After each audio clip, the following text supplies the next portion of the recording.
Guys, it's me, Jen, And I'm Liam, and welcome to Unlimited Time Magic. where the magic is you. Enjoy the episode, and we'll see you on Main Street. Bye! Da da da da da da da da da. Fun fact, when Oh, that was right. You're in the right key. I was in the wrong key. I'm always in the wrong key. Liam's always got it. No, my favorite is at one point, so this is going to be for my music nerds out there. Typically with any Disney song, if it's sung by a woman, move it up a third and it's in the right key for me, like in a good spot for me that it sounds really good. And I did that, just subtle brag.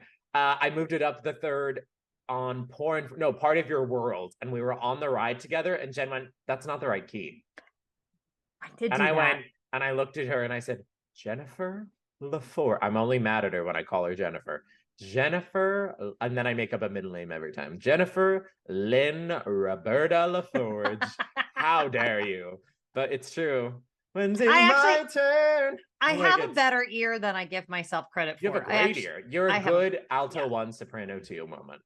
Thank you. And that's in choir world. That's all the middle parts. Anyways, welcome to Unlimited Time Magic, y'all. I want to share with you really quick that it is really funny how much Jen and I love the Incredibles score, because I'm currently editing the Unlimited vlogs, which, if you didn't know, you're getting every single week for the month of October, and I think like 1 week in November. We're already talking about November. Isn't that crazy?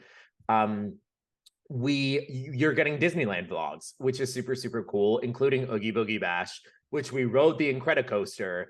And my favorite, go look it up right now. It is Here Comes Elastigirl. It is 57 seconds. I believe it's sung by D Cappella, which is like Disney's a cappella group. Here comes Elastigirl! Yeah. It is an incredible arrangement, and it's so fun. And Jen and Incredibles I just 2 gave us so many great songs, because Incredibles 2, if you haven't seen it, by the way, adore it. I adore this film. I won't say I liked it as much as the first one, but there are the house that they go to, and the with the floor, and the baby is gone, and Edna's relationship with Jack, and let's put it this way. I think of all Pixar films that had sequels, because I don't know how much you can do character development with toys, right? But the character development with The Incredibles is vast and layered. It's a universe. Beautiful. Hi, I'm Jen, and this is Liam, and welcome to the podcast. We're just going to dive right into We're diving into The Incredibles, which has nothing to do with this week. Nothing. Usually, a really over-the-top characterized character is hard to develop. Right. Because it would be like the plant in Little Shop of Horrors trying to have layers. Like, it is so over the top, unless it's played by Liam Joshua Munn. But they actually develop Edna in a really interesting way too. It's like everybody gets good treatment in Incredibles 2, and that is rarely the case, especially in a sequel. So I hope you've had an incredible week. I've had kind of okay. My cat just ran away. Like every man, she left. But I had an incredible week filled, and Jen knows, because Jen was really there for a lot of my thought processes on even from Hawaii. I was in his mind. It's true, never far. Did you enjoy from the vlog? Because by the time this episode comes out, vlog number 1 is done, or is out. My favorite is, and Jen LaForge, like, all evil has to rest. Just like, because I just imagine Jen by the pool, sunglasses, and the problem is a lot like me. Jen gets bored, so like Jen will be like, "I'm relaxing, look." Yeah. And I'm like, "Oh, Jen, you look like you're having a good time." I am.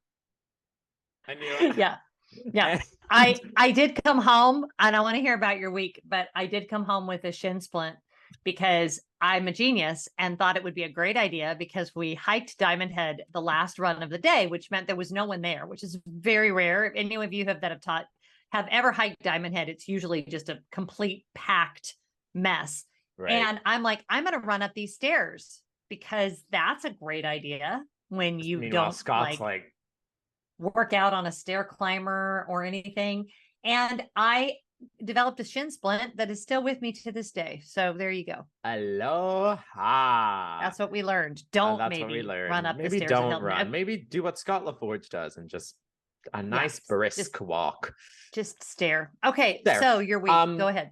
And I think I feel comfortable talking about it. And I mean, you guys have kind of been on the journey ever so slightly, just about like, I'm like 25 in a very like funky place in my life of transition and change. And I have really been between the topic of security versus passion, right? Mm-hmm. Because I was raised by two parents who like have earned everything they have, but they came from nothing.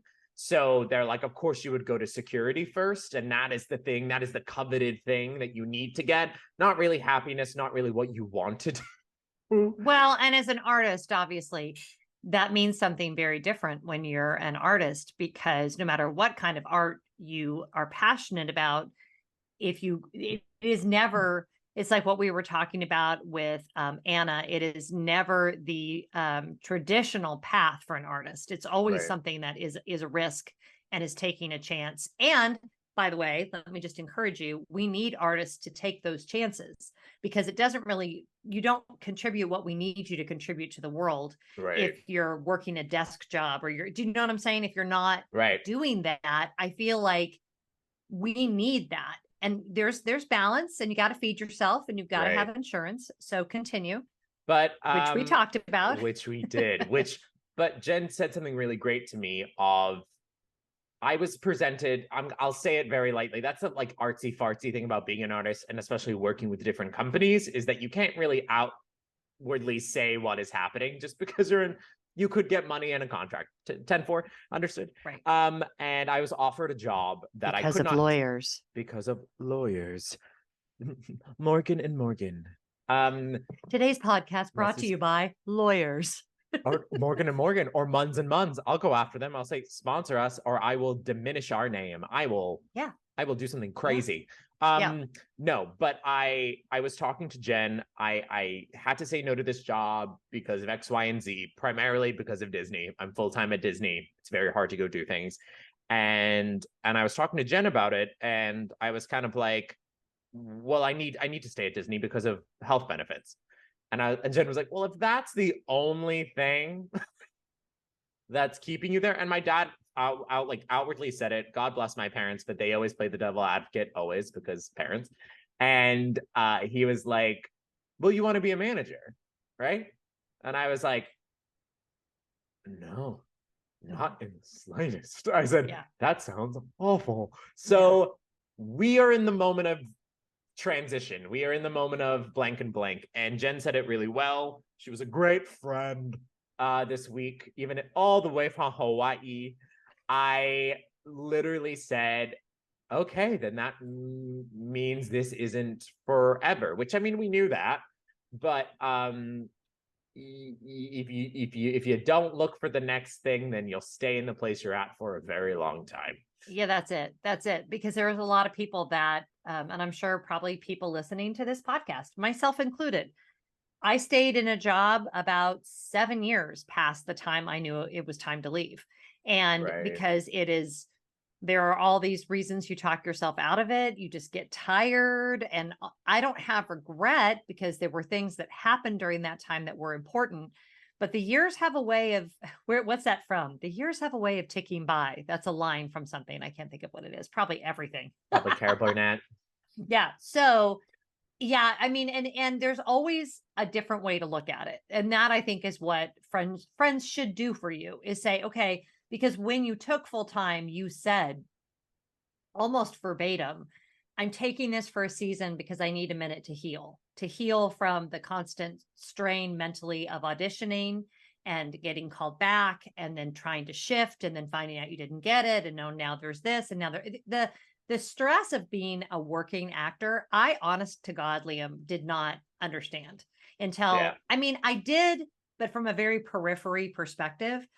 And more like, okay, I'm committed to this thing. And if you're not someone who has a publicist and a manager, because then it's not this, because they work all that out. Right. And then you don't even know. So he's showing up for auditions, not even knowing if he's going to get it. But if he does get it, he's got to stop doing this, this, and this to make this happen. So before he would even go to the callback, he's like, okay, but if I show up to the callback, then they're assuming I'm going to stop doing this, this, and this to do this.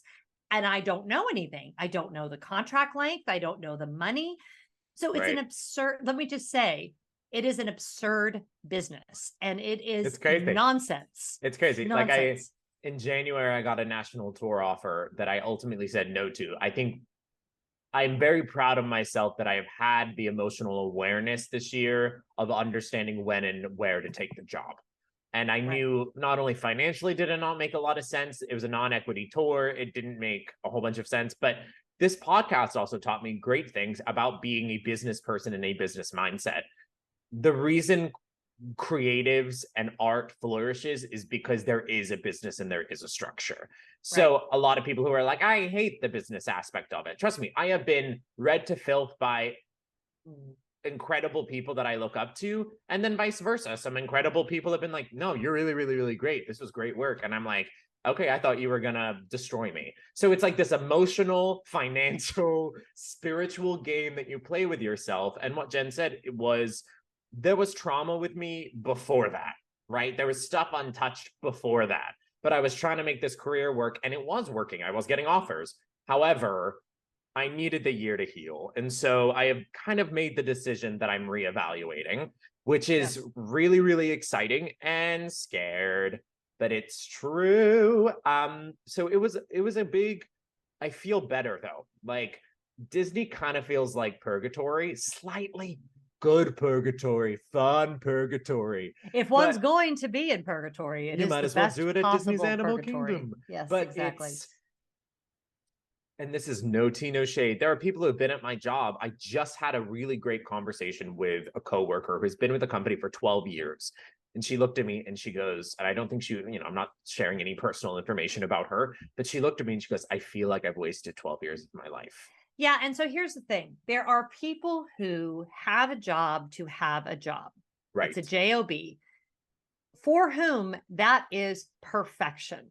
Because I used to have people that I worked with like this at the Container Store. They show up, they know what's expected, they are comfortable in their job, and that is what they want. So it's not a matter of it be good or bad. It's a matter of, is it right for you?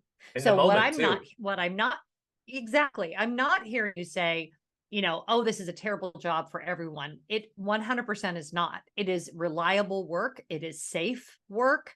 It is emotionally supportive work. And if it's not emotionally supportive, you have an avenue to deal with that. And if you've ever worked in a toxic work environment where you didn't feel that, you definitely know the difference.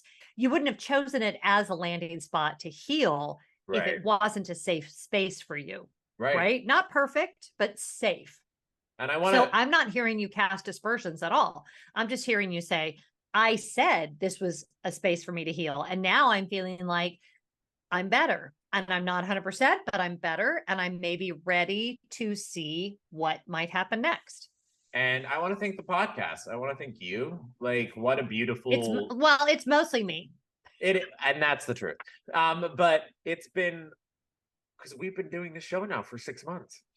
Yeah. How long have we been doing it? Like 6 months, right? April? Yeah.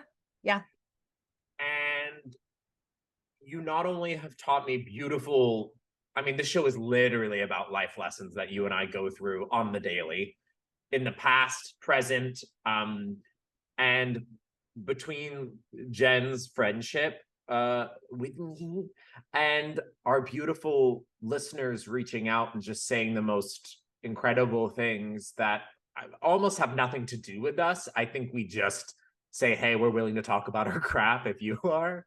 And we're also wanting to talk about like Disney and vacationing and fun things, because fun things are fun things because we've been through the bad things. That's right. And I just want to thank you, pal, because what a beautiful, a beautiful friendship beside this. But however, you also happen to be a very smart business person and creative, and you know how I feel about you. Same. Now, this is what this episode is about this week, though, is Aloha. The spirit of aloha. The The spirit- spirit of Aw. aloha. So I am still slightly jet lagged. I'm also laughing because the Fair cast enough. members at Aulani were so great, but one of them in particular, her name is Jada, and she works at this place called Off the Hook, which ended up being our favorite restaurant. It's actually a bar, but they do table service dining as well. And we met her the first day we got there and ended up seeing her like 3 other times, to the point where she was like, we've decided this is your table.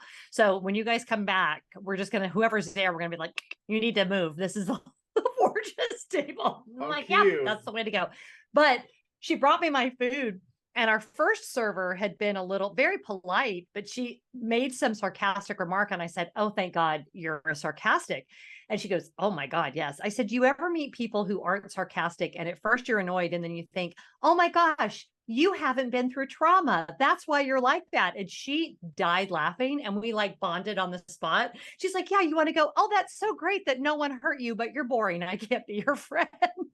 And if that's not the show, There and if you that's go. not So unlimited it was time just- magic, yeah. So we kept seeing her, and the staff and everyone were amazing. Hawaii was quite the journey for me in several ways. I had talked before we left a little bit about that I had done some research into Hawaii, and it's kind of timely because here we just had Indigenous Peoples Day and what the Hawaiian people went through in terms of colonization.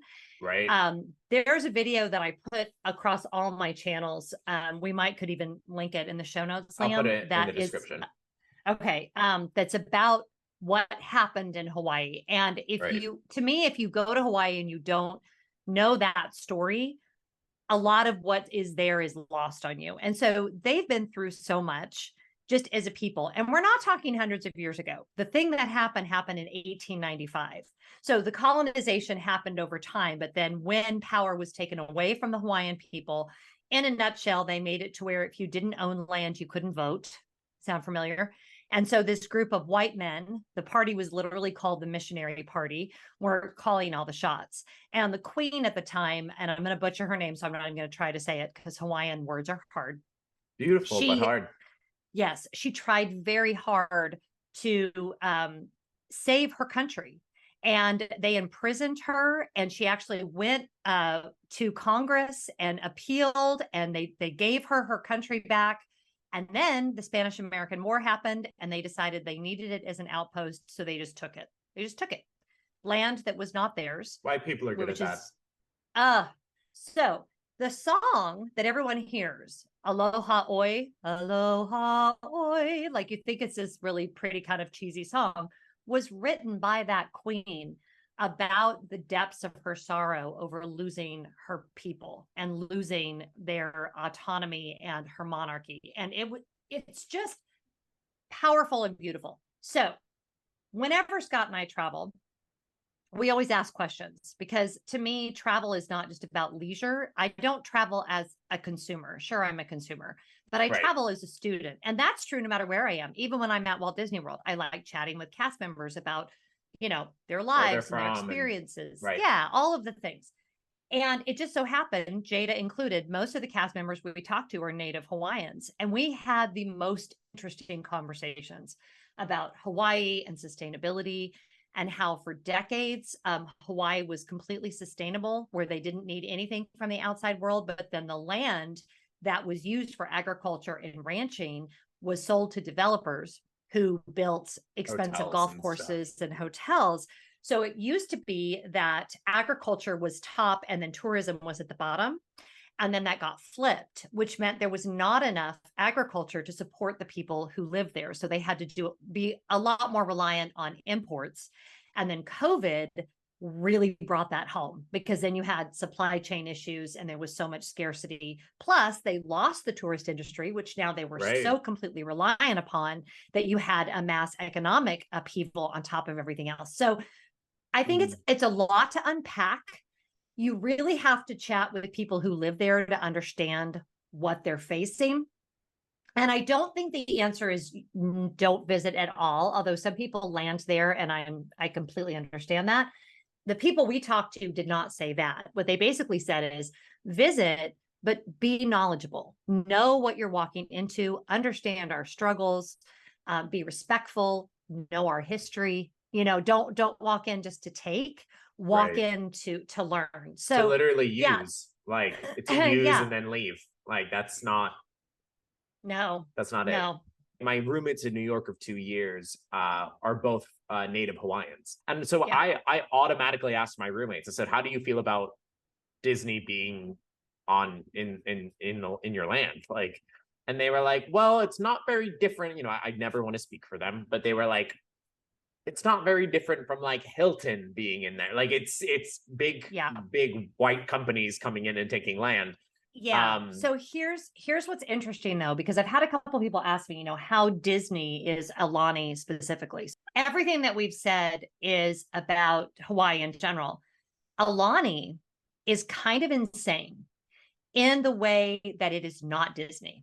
You have to Right. look for the Disney at Aulani. The way that they educate about Hawaiian culture, like on the in-room TV, they have all this storytelling with aunt and uncle that are all of the stories passed down generation to generation, and they're beautiful and they're rich. And like I would go to the storytelling. They have this, the uncle does the storytelling. You might have seen On the pictures of him. ukulele. He's very iconic. He's on the ukulele. Never was there a Disney story. And they could have been, right? Like they could have leaned into IP. There's you honest to goodness, if you walked around and you weren't looking for it, other than the gift shop, you would not know that was a Disney resort. Nice. And there's no Pineapple Princess by Annette Funicello playing in the lobby. If you want that, you go to Disney's Polynesian Resort. Yeah. This is true Hawaii. The food in the restaurants is true Hawaii. Most of the cast members are native Hawaiians. There Right. is in the lobby, if you guys follow me on Instagram, you saw the woman that would play the ukulele, and then the Hawaiian dancer that was just so beautiful. No Disney songs. Like it just it made it very obvious that you are here, and yes, Disney owns this property, but it's a Disney experience in that you can rely on the quality of the customer service and the amenities and things like that. But it's not a Disney place. I don't know. It's very hard to explain. It feels, well, first off, it's important to say that Joe Rohde was the Imagineer who led the project. And that is his passion too, right? Like that's why we love Right. Animal Kingdom so much, because it's Right. not Mickey Mouse everywhere. It's totally not that. And it is, you are a guest, period. Like you are here to appreciate the culture, to learn something new, to walk away different. That was the initial idea when it came to Disney's Animal Kingdom. And I feel like that is the same mission with Aulani, of you are a guest here. And That's right. And it is a very upscale, not every Disney guest goes to Aulani. I know I haven't been, and you took planning money aside for months in order to, afford and go to this place, which is a privilege. But at the same time, it's like, you were there to learn something new, which I think I'm really down for. That's really, really cool. And again, that's I think why Animal Kingdom worked. So Scott did 2 surfing lessons. Yeah, he is Mr. He's a surfer. So he surfed when he was young and always wanted to be better at it, but he lived in Arizona, so you could only go to the coast so often. So he took lessons when we were in California in May, and then he took lessons again, met a great guy named Danny, again, a native Hawaiian, owns a really small business, only accepts cash. So if you want a recommendation, I'm happy to give it to you. But it was one of those like, definite, that was our goal going in, was to support local businesses. We ended up eating at Aulani more than I had intended, but mostly because we fell in love with our servers.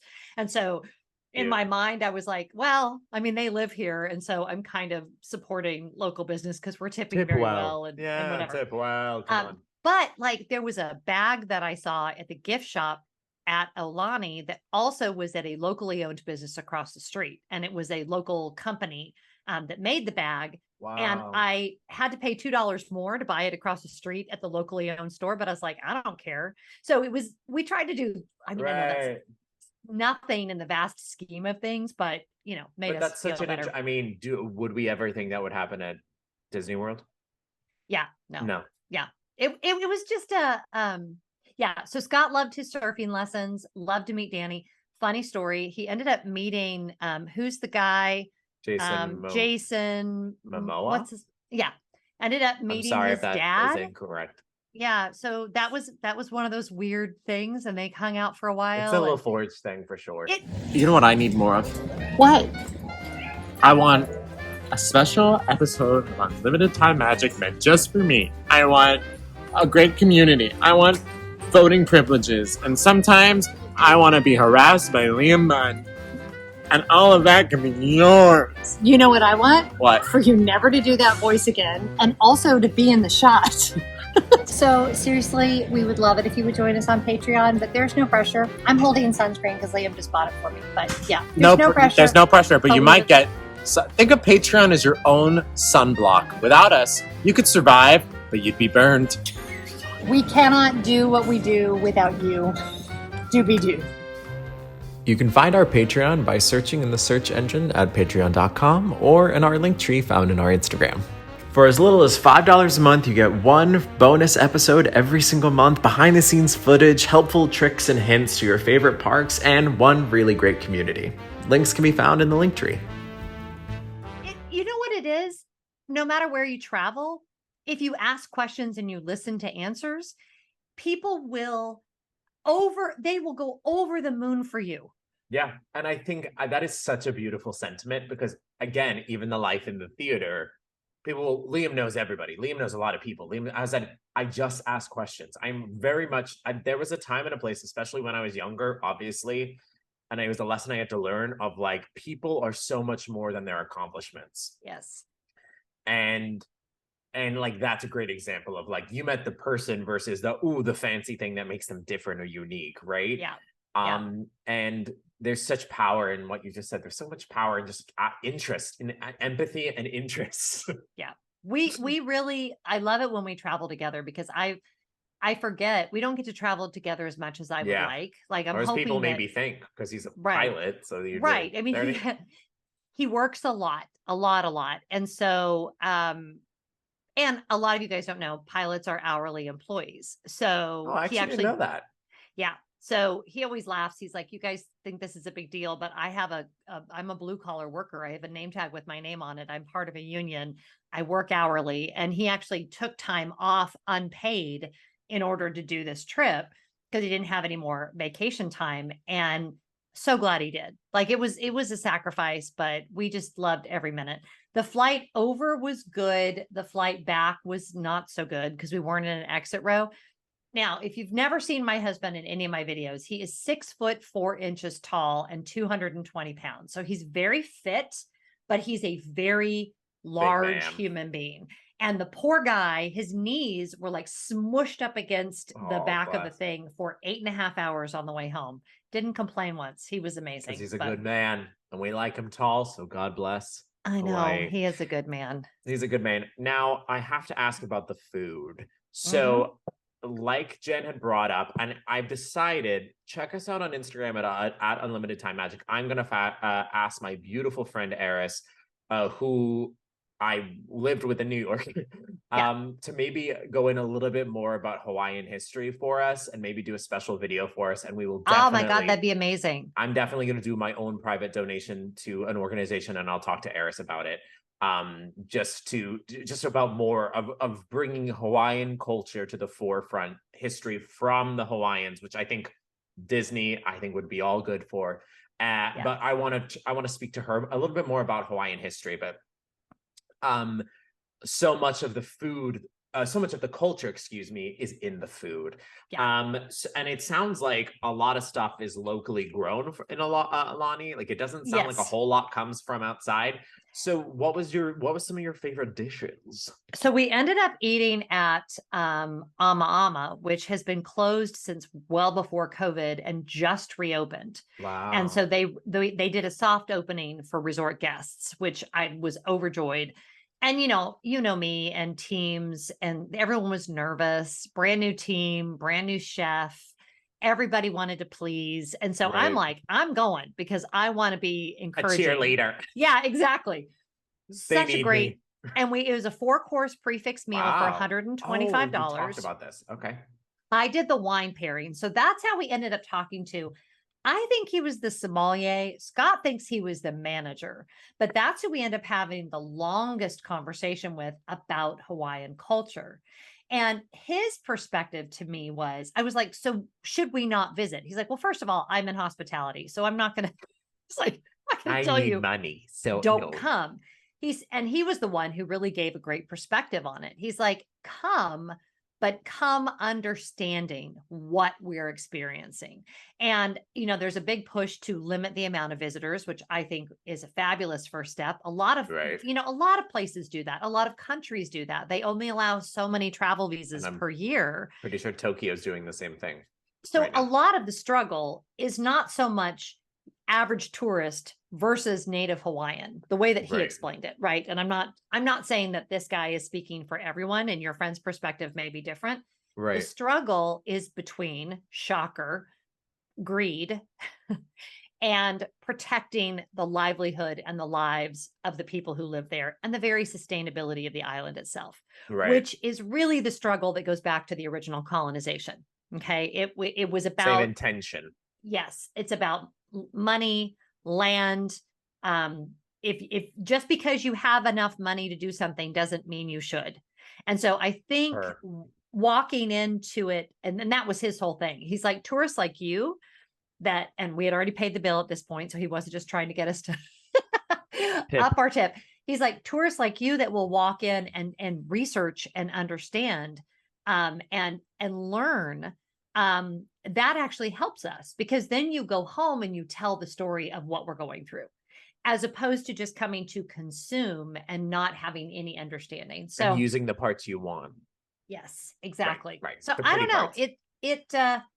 It was much more transformative than I was expecting. He told us great stories about like the tunnel that goes to the North Shore. I can't think of the name of the tunnel, but construction started in the 70s. But they found out they were building it on the site of a women's burial ground. It was the largest women's temple on the island of Oahu. And all these terrible things started happening. Trucks started overturning. There were horrible accidents, like serious. There were deaths, all this stuff. So they actually stopped the construction for a really long time because of all this stuff. And he laughed because I was like, so you're telling me it was a bunch of dead Hawaiian women? He's like, oh yeah. He's like, if you want to see a group of people that will do some destruction. So the way that they fully embrace the power of their ancestors and also nature. So Right. it's just crazy. And it's so Wild. beautiful. And when you're there, you get it. Like we were with a guy, and I know there's people are probably like, we really just wanted to know about the room, or we really, I'm like, and nature And you were like, Hawaiians. but nature, dead women.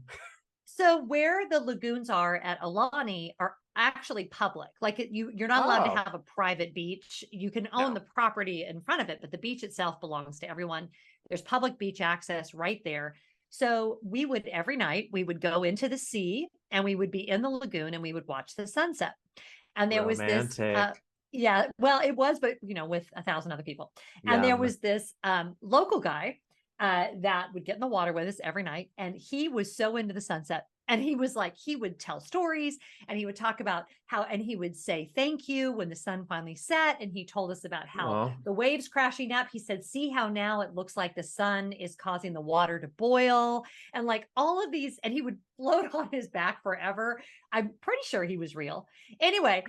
I was like, actually thinking about it, I think I was in my own episode of Yeah. Shutter Island. I think I just made that up. Scott saw him too. So we were both having the same. Going both hallucinating. You were having your own, I don't know, it sounds like you had your own experience, which again goes back to Joe Rohde's vision of like, I want everybody to have their own unique individual experience and not all have to wait in the same line for the same thing in the same experience.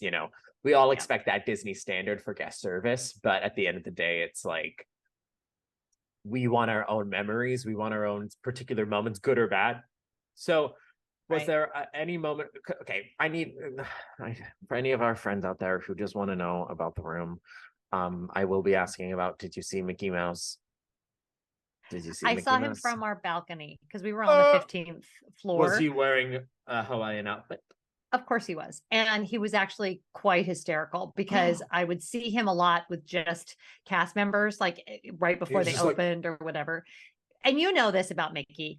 I do. He loves him some private time with cast members. He does. Loves to just chat it up with his employees and have a little circle moment and laugh and tell jokes. And that was, to watch that from above brought me endless joy. That was very fun. It's very, very cute. And that's the one cute thing, is that like they don't really have a whole lot of characters at Aulani. It's like the Fab Five.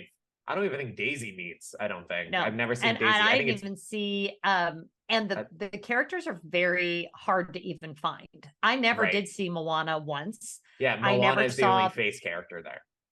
Right. So I never that's kinda saw the cool. turtle.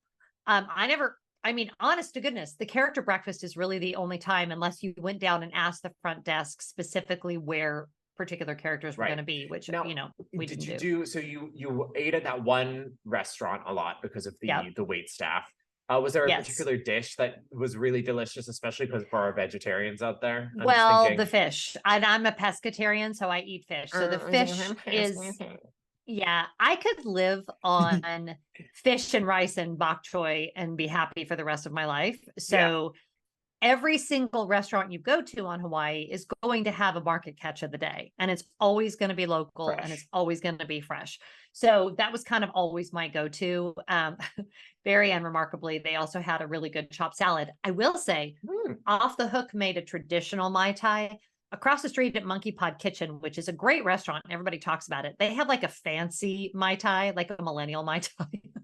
me in a food dish, millennial. And it has some weird foam on it or whatever. Ooh. At Aulani, they made a traditional Mai Tai, which the Mai Tai is interesting too, because the Trader Vic is the one who says that they invented it. It's a restaurant in California, but there's Mhm. actually a restaurant on Kauai that she claims she invented it and he stole it from her, which I find much more plausible. Yeah, especially those so anyway. Californians.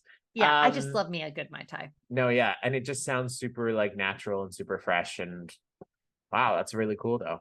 They have a lot of Asian influence, obviously. So you have like the Right. really good poke bowls. We had a bunch of those that were amazing. Yeah, You can get poke just in all of the regular grocery stores, cool. which is obviously different than here in the US. So that was really good. We had really good tacos at just this tiny little roadside thing. And it was called Kanak Attack, which I think Kanak is like slang for like an outsider, but it's called and Kanak you said, Attack. was the- well, I am what taco I place. eat. It was a woman's house with an old food truck attached, and she Oh, lived in the cool. house, and then she had the food truck, and the food was incredible, and it was That's in the so middle cool. of, and we knew we had made a good choice because all the local construction workers showed up around the same time we did, and I was like, that's how you know that That's how you you've know made you a good know. choice. But on your Patreon Instagram, you shared that there are 3 pools. Yeah, there's actually so there's the lazy river. Cute. There's the main pool. There's a pool that used to be the adult pool. So those are the 3 bigger ones. And then there's like little hot tubs scattered throughout. So wow. I would say like first thing in the morning and last thing in the evening, the pools are relatively quiet.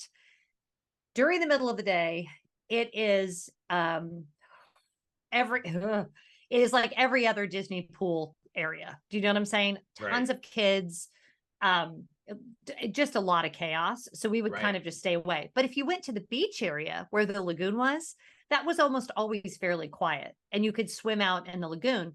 And then if you ever visit, so the lagoon that we were on shares with the Four Seasons. Then the Okay. public lagoon is the next one over, and it's a lot more chill. So like if you have a child that just is kind of overwhelmed or whatever, just go walk down the little path to the next lagoon over, and it's just a lot more mellow than the Disney lagoon. Right. And I think that was my favorite part. There's also this little secret beach that's to the right that you follow the path by the Four Seasons, and it looks like you're trespassing, but you're really not. And usually there's a couple of people, but it goes over to this place where there's turtles and snorkeling and Whoa. And it at one point I happened upon a wedding, and at first I thought they were just taking pictures, but then I realized, oh no, this is an actual Hawaiian wedding, and they had the guy out there with the ukulele and the whole 9 yards. So I kind of was trapped because I'm like, well, I don't want to be in these people's wedding video, so sort of, stand off Yeah. to the side a little bit and wait. But it was beautiful. That's so cool. Now, there had to be, because of course, Disney does Adventures by Disney through a lot of, they offer a Hawaiian excursion, obviously, through Adventures by Right. Disney. Now, was there anything in particular that you saw, like there were options to go excursions somewhere that you were like, that's interesting? Because I know you and Scott did your own thing in a Jeep, which honestly looked like right off of Laura Dern's Jurassic Okay. Park. So we actually weren't in a Jeep. Remember how I told you, remind me to say about the secret that I surprise. had? Well, Uh-huh. it's not really a secret. Okay. So Scott LaForge loves him some luxury sports car action. We do not have a budget or a life for a luxury sports car. Okay. We're just not. I drive a Subaru. Scott doesn't even have a car. He shares my car. Oh, I actually didn't know that. Yeah, well, he has a motorcycle. Like that was the trade-off. He He's has a motorcycle. So, He's a cool guy. I mean, between the surfing and the flying of the jets and the motorcycle, He's about it's to kind leave of- his career and go it is take hard to get photos away. on some bridges in Yeah. Madison County. It's hard to get away with Scott LaForge not being a very, very cool guy because he just is. So we rented a BMW Z4 M4 something. I love I don't even know. Transformers. Through this company called Shipped or Sixt, Sixt. I'd never heard of them, but his friends like to rent luxury automobiles through them. And it was a convertible. And it was only like, I don't mean to say only, it was like $300 more than the regular rental we were going to do. But it was like Something cool for him to do on Yes. his vacation. He's and we allowed had so to much do fun it. in that car. But here's the part that only podcast listeners are going to know. And it's kind of Ooh. embarrassing. Okay. Okay, so I did my whole packing video over on my Joyful Living channel about how I was going to check a bag. Okay, fine. No shame in checking a bag, but that I just had too much stuff to take. I was going to check a bag. I filmed the whole video. It's uploaded. It's scheduled. It's ready to go. I wake up in the middle of the night before we leave, and I'm like, I'm not supposed to check a bag. I've got to get that in a carry-on. I get up in the middle of the night. I switch it all to a carry-on. Swear. No one knows this because people are like, I'm so glad you decided to check a bag. And I'm like, I totally freaking did not check a bag. Like I totally did carry that. on. Mama needs her monetization. Yeah. And then I was like, well, I can't go back and I'm going to look like a friggin' idiot. I can't go back and fix it. So we're just going to let it lay. It was true in the moment. I didn't do anything, but I didn't do anything dishonest, right? Like it was my truth in the moment. We get this car. The trunk is like the size of your carry-on. It's so tiny. It barely fits both of our roller bags and both of our backpacks. If I had checked that bag, swear, we would have had to have gotten an Uber to get the luggage out to Aulani because that bag would not have fit in that car. Now, how long was the drive? 25 minutes. Oh, wow. Yeah. So it's not bad. That's Now, crazy. The traffic in Honolulu is bonkers bananas. I happen to live in Atlanta, Georgia, so it didn't phase us. We knew to avoid that whole corridor. Unfortunately, from Aulani, there's really no way to get anywhere unless you go through Honolulu. Right. So there's M1, M2, and M3, and the road to the North Shore and all of that. But like if you plan an excursion to the North Shore, you want to leave either before rush hour or after, and you've got to be coming back by like 2:30 because otherwise it will take you forever. But we did Pearl Harbor. But you'd asked about excursions. We had scheduled one and then the truck broke down. It was some military vehicle and they called and said that we did travel in a tank. Something. I don't even remember what it was, but we'd signed up through Aulani and then they couldn't do it. But they do have keep in mind, they are still recovering from COVID. So they are still not quite 100%. Right. But they have a friggin' day excursion to the island of Kauai that was like $1,000 a person, and you go out to Kauai all day. I was like, okay. No, I'm an idiot and I don't know how space or time works. Yeah. And my roommates had to teach me that it's like a thing to go to island. It's not just something. It's like European mindset, I'm like, oh, you could go to Paris in 2.5 hours. So Yeah. it's like, that's what it's like to go to Island Island. And they're Yeah. like, kind of, but you got to get on a plane, Liam. You got to I'm get on like, a plane. "Ah, And there's ah." still that you still have to go through the same security and all It's that. like Although it's like me flying to Atlanta or New York. It's like, it is funny though, because you see a lot of people getting on the island to island planes with nothing but a purse, which we're right. not used to seeing. But that's how they do business. Like there's a lot of that has Yeah, to a go lot of on. business people. Wow, that is Yeah. so wild. And I will find some sort of article because I did do some reading before this episode of specifically Joe. Again, follow Joe Rohde on Twitter because it is wild. But he'll randomly drop the most interesting facts of like things he probably shouldn't tell the general public, but it's Twitter and it's like 2,000 people, so what does it matter? Right. But he'll drop Right. hints and things about even like the agriculture or the building structures that they created, like some random doorpost in the 3rd floor of Aulani. You're like, I didn't need to know about this, Joe, but boy, am I interested. Well, when they reopened Ama Ama, the story, because of course there's a story, right? Yeah. Behind the reopening is that aunt and uncle that owned all. So the story of Aulani is that aunt and uncle owned this property and they built this guest house for you to come and stay, but that they still live on the property, and that is Ama Ama. So that was the original story. Right. So with the reopening, it was that they added on and remodeled because the house was getting run down. And as you walk through the restaurant, the architecture changes to indicate that they added on to the Renovation. house. And it's you really feel that. Like when you're eating there, you really feel like you're dining in someone's, whoops, sorry. She's so excited. She keeps Muted. hitting her mic. Oh, she I'm did so hit excited the I cable muted up. myself.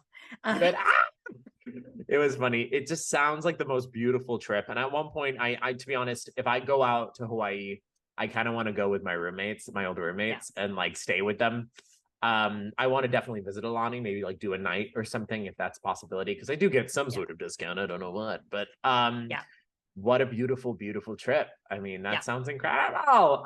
It was. Follow Jen. I mean, you already do, listeners, but follow Jen on her YouTube channel because those are the vlogs exciting. Like, are you excited to edit them? I'm not doing day-to-day vlogs for Aulani because it was our personal vacation, and Right. Scott hates being on the channel. It's not that I love him. he loves my viewers, but he just hates it. He feels awkward. He gets embarrassed about it, the whole 9 yards. Although I will send you, Liam, a video that I took of him surfing the first time that he got all the way. He rode the board all the way in and like got off on the sand. And the look on his face is like he's like a 6-year-old little kid. It is the cutest thing. And he actually goes in the video. He's like, oh, that's how that's supposed to work. I love that man with my entire being. Yeah, he's a very, very good and kind man. But I'm gonna do an Aulani Q&A. So Okay. go over to my Instagram, and if you find the picture of Scott and I with the sunset, that's where I'm asking for the questions for the Q&A. So you Cool. can go contribute to that. And then I'm going to do like a resort overview. And then I think I'm going to do a third video, just really recommending some local Hawaiian YouTube channels. Oh, Because great. one thing that I'm not is like an expert on what to do on Oahu. And I know everyone's going to ask me that. And I would You're rather. like, let's refer to somebody who knows. Exactly. Let me pull Which in. is great. I'm going to do a phone a friend and Let's let do me a pull in collab. somebody else that Collab. knows. Yeah. We never went into Waikiki, not sorry, other than doing Pearl Harbor, which is Right. close by. But yeah, so all that to say, I think it will be enough. And I think next time we go to Hawaii, we might do Maui. I Ooh. loved Oahu, but it's a lot of people on Oahu. A lot of Right, people. right. So that'll so- be a fun little thing to look forward to, though. Exactly. I loved this episode just because I have very little knowledge about Aulani and the resorts over in Hawaii, but I'm so excited to see these Q&As and things. My beautiful friends, have an amazing week. We are about to film our unedited episode for October. So if you're interested in becoming a patron, supporting us, we offer live streams, we offer some surprises every now and again, and early access to all of our videos. Like they just got vlog number 1 that's coming out tomorrow, so they get Which a is little so early amazing. Liam, you did such a great job with that. I just thoroughly enjoyed it. It's just ridiculousness, and I cannot wait to start editing Oogie Boogie. It's so stupid. I love it so much. So follow us on Instagram at Unlimited Time Magic, and guys, we'll see you next week for another doozy. Have an Love you, amazing bye. week. Bye. Another episode of Unlimited Time Magic is through. Please follow us on Instagram at Unlimited Time Magic. Support us on Patreon if you'd like to do that. Plenty of benefits. It's really, really great. And we're not on Main Street, but we will see you on Main Street. Look, it's out there. Nailed it.